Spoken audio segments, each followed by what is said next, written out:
প্রতিদিনের মতো আজও বলছি, অঙ্ক কোনো মুখস্থ করার সাবজেক্ট নয়। অঙ্ককে বুঝতে হয়, অঙ্কের সিস্টেমকে জানতে হয়, আর অঙ্ককে বেশি করে প্র্যাকটিস করতে হয়, তবেই অঙ্কে ডেভেলপ করা যায়। আজ আমি শেখাবো ক্লাস 10-এর রাশিবিজ্ঞানের অঙ্ক। কোষে দেখি 26.2-এর যে অঙ্কগুলো আছে মধ্যমা নির্ণয়, আমরা সেই অঙ্ক আজকের শিখব। আজকের আমি মধ্যমা নির্ণয়ের যে পদ্ধতি তোমাদের সঙ্গে আলোচনা করব, তোমরা যদি প্রপারলি এই মধ্যমা নির্ণয়ের একটা অঙ্ক সঠিকভাবে শিখতে পারো, তাহলে মধ্যমা নির্ণয়ের কোনো অঙ্কই তোমরা ভুল করবে না। মধ্যমা নির্ণয়ের যে অঙ্কই পরীক্ষায় আসুক না কেন, প্রত্যেকটা অঙ্ক তোমরা নির্ভুলভাবে করতে পারবে, এটা আমার 100% গ্যারান্টি। তাই অঙ্কগুলো এখন ভালো করে বুঝে নাও। এখানে দেখো, রাশিবিজ্ঞানের কোষে দেখি 26.2-এর 11 দাগের অঙ্ক আমি করছি। লেখা আছে, নিচের তথ্যের মধ্যমা নির্ণয় করি। এই তথ্যটা আমাদের দেওয়া আছে বইতে। 11 দাগের অঙ্ক কি আছে? শ্রেণী সীমানা 5 থেকে 10, পরিসংখ্যা 5। আবার শ্রেণী সীমানা 10 থেকে 15, পরিসংখ্যা 6। আবার শ্রেণী সীমানা 15 থেকে 20, পরিসংখ্যা 15। এইভাবে আমাদের শ্রেণী সীমানা এবং পরিসংখ্যাগুলো দেওয়া আছে। এই ছক থেকে আমাদের আরও একটা ছক তৈরি করতে হবে, এবং প্রত্যেকটা অঙ্ক এই একই পদ্ধতি অবলম্বন করে হবে। সুতরাং অঙ্কের সিস্টেমগুলো তোমরা ভালো করে বুঝে নাও। আমরা লিখব, প্রদত্ত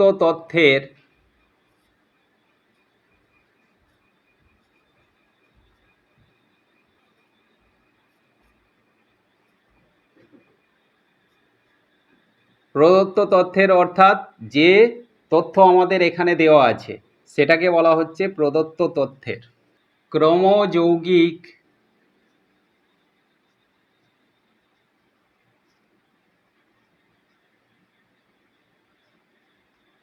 পরিসংখ্যা ছক।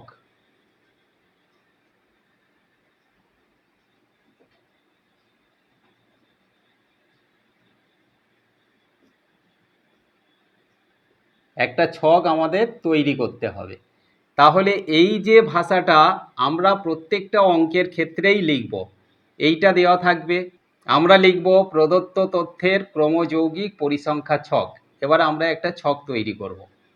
দেখো, এখানে আমি একটা ছক তৈরি করে নিয়েছি। তোমরা এইভাবে ছক তৈরি করে নিতে পারো। আবার যদি মনে করো যে আমরা ছক তৈরি করতে পারবো না, তাতেও কোনো অসুবিধা নেই। এইভাবে তোমরা ওপরের দাগটা নেবে, আর এদিকে 3টে ঘর নেবে। প্রথমটা মাঝারি, পরেরটা ছোট, তারপরেরটা বড়। কেন না, এখানে আমাদের লিখতে হবে। কি লিখতে হবে? এখানে যে ছিল শ্রেণী সীমানা, এটাই আমরা এখানে লিখব। শ্রেণী সীমানা।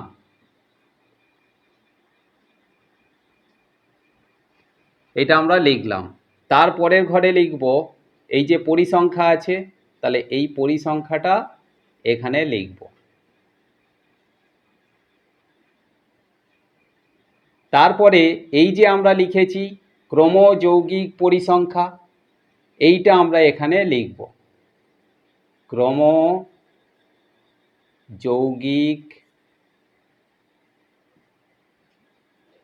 পরিসংখ্যা, এই কথাটা আমরা এখানে লিখলাম। এবারে আমাদের এই যে ছক থেকে নিয়ে আমরা এটা ভরাট করব। কিভাবে না, 5 থেকে 10 আছে শ্রেণী সীমানা, তাহলে আমরা লিখব 5 থেকে 10।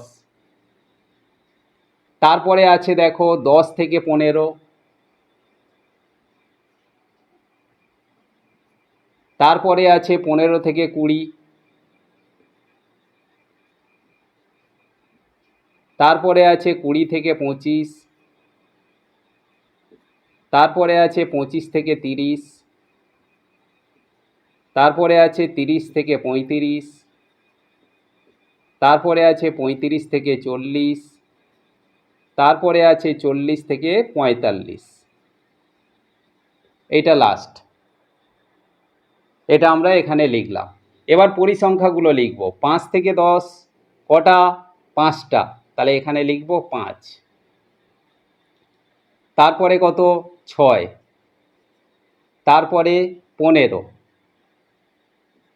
তারপরে 10, তারপরে 5, তারপরে 4, তারপরে 3, তারপর 2। তাহলে এখানে যে তথ্যগুলো ছিল সেই তথ্যগুলো আমরা এইভাবে সাইডে ছিল, আমরা সেটা নিচে নিচে লিখলাম। এবারে আমরা লিখব ক্রমযৌগিক পরিসংখ্যা। এই ক্রমযৌগিক পরিসংখ্যাটা কি? ক্রমযৌগিক মানে আমাদের এখানে ক্রম অনুযায়ী যোগ করতে হবে। কিভাবে করব? প্রথমে দেখো আমাদের 5 আছে, তাহলে এটা আমরা 5 লিখলাম। তারপরে আমাদের 6 আছে, তাহলে এখানে 5, এটা থেকে গেল, ভালো করে বুঝে নাও। এই 5টা এখানে থেকে গেল, যোগ এই পরিসংখ্যাটা এখানে বসালাম, সমান কত হলো? 6 আর 5-এ 11 হলো। আবার ঠিক এই যে 11 পেলাম, 11টা এখানে লিখলাম, যোগ পরের পরিসংখ্যাটা 15, তাহলে এখানে বসালাম। এবারে 11-র সঙ্গে 15 যোগ করে কত হয়? 26, এখানে বসালাম। ঠিক পরেরটা 26 যোগ এখানে 10 আছে, তাহলে 26 10-এ 36 বসালাম। আবার 36 যোগ এখানে 5 আছে, যোগ করলে 41, তাহলে আবার 41টা বসালাম, যোগ এখানে আছে 4, তাহলে 4 যোগ করে দিলাম, কত হলো? 45। তাহলে 45টা আবার বসাবো, যোগ এখানে 3, তাহলে 45 3-এ 48, আবার 48টা বসাবো, যোগ এখানে 2, মিলে কত হলো? 50। এই যে 50টা পেলাম, এই 50টা হচ্ছে এন। এন বলতে মোট পরিসংখ্যা। এই মোট পরিসংখ্যা আমরা কত পেলাম? না 50 পেলাম। তাহলে সেই যখনই 50 পেলাম সেটাকে আমরা লিখলাম সমান এন। প্রত্যেকটা অঙ্কের ক্ষেত্রে এই একই সিস্টেম হবে। এখানে দেখো এই যে আমরা 50 এন পেলাম, অর্থাৎ পরিসংখ্যা 50 পেলাম, এখানে আমরা যোগ করলে 50 পাবো। দেখো 2 আর 3 যোগ করলে 5, 5 আর 4-এ 9, 9 5-এ 14, 14 10-এ 24, 24 আর 15, 24 5-এ 29, 10-এ 39, 39 আর 6-এ 45, 45 আর 5-এ 50। তাহলে পরিসংখ্যা আমাদের মোট কত? না 50। এখানেও আমরা সেই ক্রমযৌগিক পরিসংখ্যাতে পেলাম যে মোট পরিসংখ্যা আমাদের এন, মানে এনটাকে বলা হয় মোট পরিসংখ্যা। তাহলে কত সেটা? না 50। এবারে আমরা কি করব? না n/2, অর্থাৎ ওই যে আমরা 50 পেলাম, 50কে আমরা 2 দিয়ে ভাগ করব, করলে কত পাবো? না 25। এই 25টা কি পেলাম? 25টা পেলাম ক্রমযৌগিক পরিসংখ্যার গড়, এটা আমরা পেলাম। এবারে আমরা এই ক্রমযৌগিক পরিসংখ্যা থেকে খুঁজব যে কোথায় এই 25 সংখ্যাটা আছে। তাহলে এখানে কোনটা খুঁজব? আমাদের এই যে ক্রমযৌগিক পরিসংখ্যা কোনটা হয়েছে? 5, 11, 26, 36, 41, 45, 48, 50। তাহলে এখানে আমরা দেখতে পাচ্ছি যে কোথাও 25 নেই, এটা আমরা পাবো না। এর জন্য আমাদের কি করতে হবে? এর জন্য দেখতে হবে যে এই 25-এর থেকে ঠিক পরের বড় সংখ্যাটা কত আছে। দেখো এখানে 11, তারপরে আছে 26, তাহলে 25-এর পরে নিশ্চয়ই 26, এইটা। তাহলে এইটাকে আমরা মার্কিং করলাম। কি এটা? এটা হচ্ছে ক্রমযৌগিক পরিসংখ্যার গড় অপেক্ষা এটা বেশি। এবার এই যে 26 আমরা পেলাম, 26-এর পরিসংখ্যা কত? 15, আর তার শ্রেণী সীমানা কত? 15 থেকে 20। এইটা মাথায় ভালো করে ঢুকিয়ে নাও। কি না, আমরা এই যে অর্ধেক পেলাম, অর্ধেকের থেকে ঠিক বড়টা কোনটা না 26। যেই 26 আমরা পেলাম সেটাকে মার্কিং করলাম, করে তার পরিসংখ্যা কত না 15, আর তার শ্রেণী সীমানা কত না 15 থেকে 20। অর্থাৎ এই যে 15টা নিম্ন সীমানা আর 20টা হচ্ছে ঊর্ধ্ব সীমানা ওই শ্রেণী সীমার। ক্লিয়ারলি বোঝা গেল? এবারে আমরা মধ্যমা নির্ণয়ের সূত্রেই যাব। মধ্যমা নির্ণয়ের সূত্র কি? মধ্যমা সমান, মধ্যমা নির্ণয়ের সূত্র কি? L plus n/2 minus CF by F। এটাকে আমরা ব্র্যাকেটের মধ্যে রেখে দিলাম। এটাই হচ্ছে সূত্র। এইবারে আমরা এক এক করে বসাবো। এল, এল বলতে কি? এই যে মধ্যমা শ্রেণী এই 26, এর শ্রেণী সীমানা কত আছে 15 থেকে 20, নিম্ন শ্রেণী কত না 15 আর ঊর্ধ্ব শ্রেণী সীমা কত না 20। এই এল বলতে নিম্ন শ্রেণী সীমা, এটাকেই বোঝাচ্ছে। তাহলে এল সমান কত না 15। তাহলে বোঝা গেল এল বলতে কি? মধ্যমা শ্রেণীটা পেলাম, তার যে শ্রেণী সীমানা আছে সেই শ্রেণী সীমানার নিম্ন সীমানা হচ্ছে এল। এরপরে আমরা লিখব এন। এই যে আমাদের এখানে যেগুলো দরকার সেইগুলো লিখছি। এন, এন বলতে কি না পরিসংখ্যা। এই যে এন বলতে পরিসংখ্যা, তাহলে 50, এটাকে আমরা লিখলাম। তারপরে আমরা লিখব এফ। এফ সমান কি না মধ্যমা শ্রেণীর পরিসংখ্যা। পরিসংখ্যা কত? এইটা মধ্যমা শ্রেণী পেলাম, এর পরিসংখ্যা কত? এই যে পরিসংখ্যা 15, তাহলে এফ সমান 15। আর কি আমাদের দরকার? আর হচ্ছে সিএফ দরকার। সিএফটা কি? এই যে মধ্যমা শ্রেণীটা পেলাম, এই মধ্যমা শ্রেণীর ঠিক আগের শ্রেণী, মানে এইটা আগেরটা ক্রমযৌগিক পরিসংখ্যা। ক্রমযৌগিক পরিসংখ্যা বলতে এইটা 11টা। তাহলে সিএফটা কত না 11। তাহলে এই 11টা আমরা কি পেলাম? সিএফ। এই 15টা কি পেলাম? এফ। আর এই 15টা কি পেলাম? এটা হচ্ছে আমরা পেলাম এল। তাহলে এখানে এল লিখে দিচ্ছি, তোমাদের বোঝার সুবিধার্থে এটা আমি করে দিচ্ছি। আর এন বলতে আমাদের 50 এখানে দেওয়া আছে, এটা লেখার দরকার নেই। আর একটা জিনিস দরকার কি না আমাদের এখানে ছিল সূত্রে ইনটু এইচ। এইচ বলতে কি? এটা আমি কেন লাস্টে লিখলাম না এইটাও আমাদের বোঝানোর দরকার আছে। এইচ বলতে হাইট।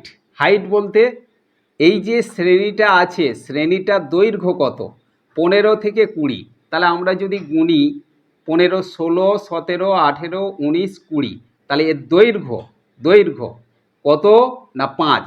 দেখো প্রত্যেকটাই কিন্তু 5। 5 থেকে 10 মানে 5, 10 থেকে 15 মানে 5, 15 থেকে 20 মানে 5, 20 থেকে 25 মানে 5, 25 থেকে 30 মানে 5। কিন্তু এটা আমাদের জানার দরকার নেই। যেটা আমরা মধ্যমা শ্রেণী পেলাম তার শ্রেণী দৈর্ঘ্য বা শ্রেণী বিস্তার কত না আমরা পাচ্ছি এইচ সমান 5। তাহলে এখানে আমাদের দেখো এল দরকার ছিল, এল আমরা পেয়ে গেলাম। তারপরে n/2 আছে, তাহলে এন দরকার ছিল, এন আমরা পেয়ে গেলাম। তারপরে সিএফ আছে, সিএফও আমরা পেয়ে গেলাম। তারপরে এফ দরকার, এফও আমরা পেয়ে গেছি। তারপরে লাস্টে এইচ দরকার, এইচটাও আমরা পেয়ে গেছি। এবারে আমরা এই যে মানগুলো পেয়েছি এই মানগুলো সূত্রে বসিয়ে আমরা ক্যালকুলেশান করব। তাহলে সমান দিলাম এল এর মান কত 15, তাহলে 15, তারপরে যোগ আছে যোগ n/2, এন কত 50, তাহলে 50/2 মাইনাস সিএফ। সিএফ এর মান কত না 11। এই পুরোটার নিচে বাই ছিল এফ, বাই এফ এর মান কত 15, তাহলে আমরা নিচে 15 বসালাম, গুণ এইচ, এইচ এর মান কত 5 বসিয়ে দিলাম, সমান প্রথমে আমরা এই 50কে 2 দিয়ে কাটবো, কাটলে কত হয় না 25 হয়, তাহলে 15 আছে, তারপরে যোগ আছে, রেখে দিলাম।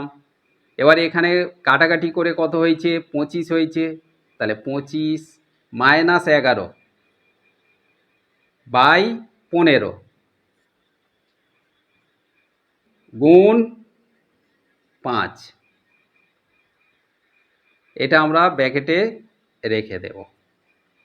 তাহলে 15 যোগ 25 থেকে 11 বিয়োগ করলে কত হয় 14 বাই 15 গুণ এপারের 5। এবার দেখো এই 5টা 15-র সঙ্গে কাটলে কত হয় 5 3 15, তাহলে এখানে কত আছে 15 থেকে গেল, যোগ ওপরে কত আছে 14, নিচে কত আছে 3। এখানে এই 14কে 3 দিয়ে ভাগ, এটা আমরা করে নেব। দেখো 3 4 12, বিয়োগ করলে 2 থাকে, পয়েন্ট বসিয়ে 0, 3 6 18, আবার বিয়োগ করলে 2 থাকে, পয়েন্টের জন্য 0 এমনিই বসবে, 3 6 18, তাহলে 4.66 এইটা আমরা পাচ্ছি। তাহলে এখানে আমরা সমান দিয়ে লিখব 15 যেমন ছিল থাকলো, যোগ 4.66, তাহলে 15-র সঙ্গে 4 যোগ করলে 19.66।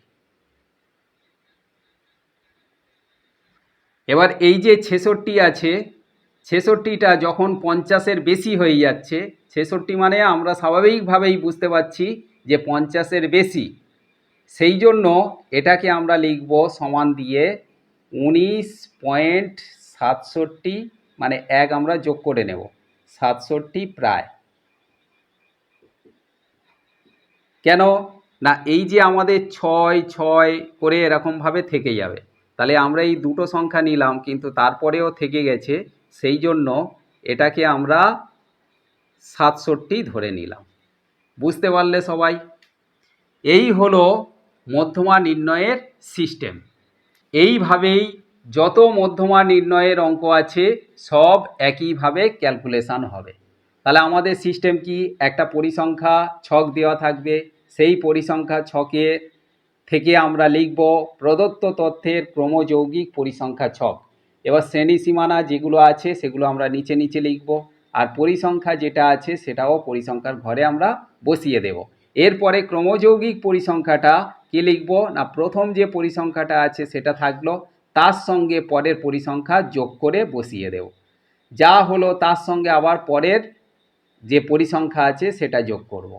যা হলো এই যে 26 হয়েছে, 26-এর সঙ্গে আবার যোগ করছি পরের ঘরের পরিসংখ্যা 10, 26 10 36 হলো। তাহলে এই রকমভাবে আমরা যোগ করে করে লাস্টে একটা সংখ্যা পাবো, সেটাই হচ্ছে এন। এন বলতে পরিসংখ্যা, মোট পরিসংখ্যা। এবারে আমরা কি করব, মধ্যমা নির্ণয়ের সূত্রটা লিখব। এই সূত্রটা তোমরা ভালো করে মনে রাখবে, সূত্র যদি না মনে রাখতে পারো তাহলে অঙ্ক কিন্তু করতে পারবে না। L plus n/2 minus CF/F into H. এবারে আমরা মানগুলো এখান থেকে দেখে দেখে বসিয়ে নেব। আগে এল বলতে কি, এই যে ক্রমযৌগিক পরিসংখ্যা ছকের যে শ্রেণী সীমা আছে তার নিম্ন সীমা এল, তাহলে আমরা লিখে নিলাম। আর এন মানে তো আমরা পেয়ে গেছি, সেটা আমরা লিখলাম। এফ বলতে যেটা আমরা পেলাম তার পরিসংখ্যা কত সেটাই আমরা লিখব। সিএফ মানে সিএফ, অর্থাৎ যেটা ক্রমযৌগিক পরিসংখ্যা আমরা পেলাম যেটা মধ্যমা, সেটার আগেরটার মান কত, মানে ক্রমযৌগিক পরিসংখ্যা কত সেটাই হচ্ছে সিএফ। আর এইচ বলতে শ্রেণী সীমার দৈর্ঘ্যটা কত, এই যে 15 থেকে 20, 15 থেকে 20 মানে 5, বা 20 থেকে 25, এটার দৈর্ঘ্য কত হচ্ছে না 5। তাহলে এই মানগুলো এখানে আমরা বসালাম। এবার এই যে মানগুলো আমরা পেলাম সেটাই সূত্রে বসিয়ে ক্যালকুলেশন করলেই উত্তর হয়ে যাবে। এটাই হবে মধ্যমা নির্ণয়ের সিস্টেম। ক্লিয়ারলি বুঝতে পারলে? আশা করি অঙ্কটা বুঝতে তোমাদের কোনো অসুবিধা থাকলো না। ঠিক এই সিস্টেমেই আমরা প্রত্যেকটা অঙ্কের মধ্যমা নির্ণয় করতে পারবো। তোমরা নিজেরা এই অঙ্কগুলো প্র্যাকটিস করবে।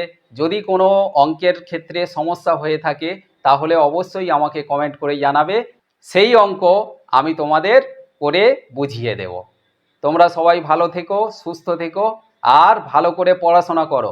বিশেষ করে অঙ্ক ভালো করে প্র্যাকটিস করো, কারণ অঙ্ক প্র্যাকটিস না করলে অঙ্কে কখনোই ডেভেলপ করতে পারবে না।